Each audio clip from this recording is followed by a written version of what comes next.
So the Nokia 8.3 5G should feasibly sell an absolute bucket load because it has the esteemed honour of being James Bond's blower of choice. And no, admittedly, you can't taser someone if they're having to spill your pint or fire a tranquilizer dart into your kids when they're off their tits on sugar and acting a but you do get some Zeiss branded camera tech slapped on the back, and you also get 3 guaranteed years of Android security updates, which is positively stiffy inducing. Of course, the Nokia 8.3 5G also comes with a rather steep £500 price tag, which is especially hefty when you consider a lot of 5G rivals like the OnePlus Nord and the Moto G 5G Plus come in at around the £300 to £400 mark with very similar specs. So after this prolonged wait, is the Nokia 8.3 5G worth that cash? Well, I've been using it as my full-time smartphone for a full week now, and here is my in-depth review. And for more on the latest and greatest tech, please do subscribe and ding that notifications bell. Cheers! Now first up, even though 2020 has seen the launch of lots of frankly massive smartphones, the Nokia 8.3 is still an absolute Godzilla compared with most of them. This 6.8-inch beast is a proper pocket filler and it weighs a meaty 220 grams. So at least if Mr. Bond runs out of bullets, he can just hoy this thing at the baddies and put their lights right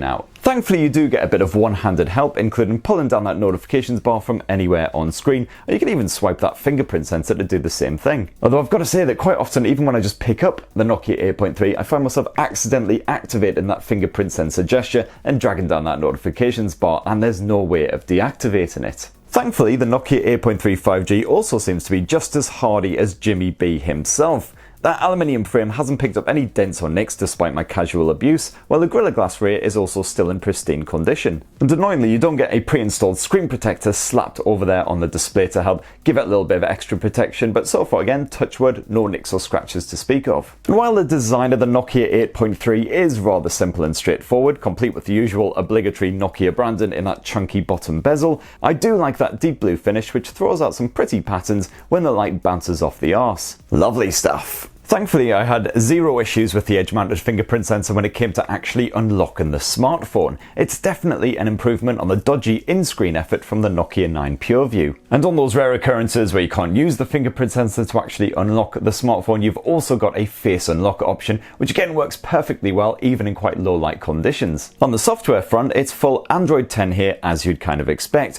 with 2 years of OS upgrades guaranteed, so 11 should be coming very shortly, followed by 12 next year. And on top of that, you'll also enjoy 3 full years of security updates for added peace of mind. So if you're looking for a smartphone for the long haul, then the Nokia 8.3 will at least do the job there. I enjoyed the stock Android vibes, although it is slightly annoying given the size of that screen that you can't adjust the grid size to fit more icons and widgets in there. It's absolutely crying out for another row to be added. Of course, as usual, you can just bung on your own preferred launcher of choice if you happen to want a bit more customization. And if you don't have a launcher of choice, then I've rounded up my favorite Android launchers of 2020 so far right here on TechSpert. And another slight annoyance is the dedicated Google Assistant button slapped over on the left edge of the Nokia 8.3 5G. As usual, thankfully this can be disabled if you find you're accidentally knocking it all the time, which I was whenever I went to turn on the smartphone or switch it back off again. However, you can't reassign it to another app of your choosing if you like, which is a real shame because you sure don't need it to call up the Google Assistant in a hurry. After all, just look at all these other many quick and lovely ways that you can get the assistant to do your bidding. The Nokia 8.3 5G also has NFC support on board, again as you kind of hope and expect, so you've got your full Google Pay action when needed. And you also have dual SIM support, but if you want to slip in a micro SD memory card as well, you'll need to use the second SIM slot. Still, at least you've got that option, and the Nokia 8.3 5G supports micro SD memory cards of up to 400 gigs in size. And you've got a choice of 64 or 128 gigs of internal storage, and if you do get that 64 gig model, you'll probably want to invest in a micro SD memory card because it fills up fast if you're going to be shooting a lot of 4K video or just downloading a lot of movies to watch on the move. Speaking of which, that 6.81-inch pure display panel is built for entertainment, and not just because it's almost the size of a cinema screen. It's IPS tech, sadly not OLED like many of the Nokia 8.3's mid-range rivals. But colours are reasonably poppy and the saturation and temperature levels change dynamically to suit whatever you're up to. And that display is definitely bright enough to clearly see what you're doing outdoors, even on a bright sunshiny day as well. Although on one occasion the auto brightness did just decide it couldn't be arsed anymore and stopped working entirely. Thankfully a quick reboot of the Nokia 8.3 sorted that out in a jiffy, and touch wood, that problem hasn't re-emerged. And this may be one mighty frickin' display, but the Full HD Plus resolution does help to keep visuals sharp all the same. And you've also got an always-on HDR feature which can dynamically enhance contrasting colours when you're watching SDR level video. And fair play to HMD, because this definitely does make a difference. Colours have a bit more pop, those blacks look a bit deeper, and the visuals just on the whole do look enhanced. And unfortunately, at the time I reviewed the Nokia 8.3 5G, shortly before its actual release, it's still only Widevine L3 certified, which means you can't stream HD or HDR content on the likes of Netflix. It's SD all the way, baby. Piss and indeed flaps. Now running the show here is Qualcomm's Snapdragon 765G chipset, as used by most of the mid-range 5G phones, including the OnePlus Nord and the Realme X50 5G. And even the base model of the Nokia 8.3 comes stuffed with 6 gigs of RAM, so you'll have no trouble multitasking or blasting through games over a long, lazy afternoon.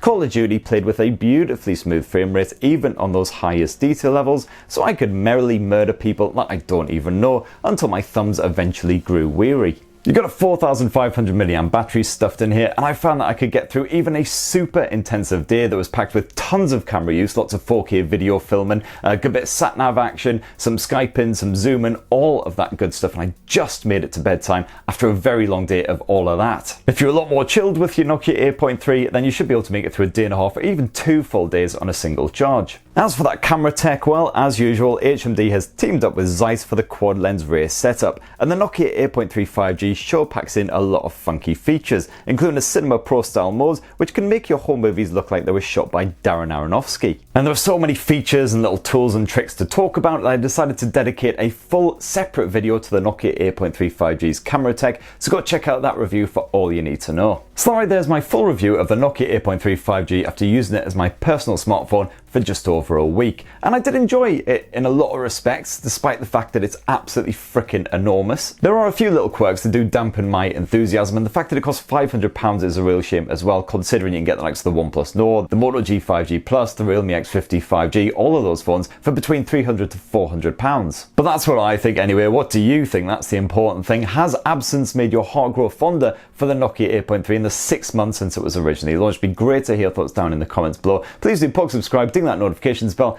and have yourselves a lovely rest of the week. Cheers everyone, love you!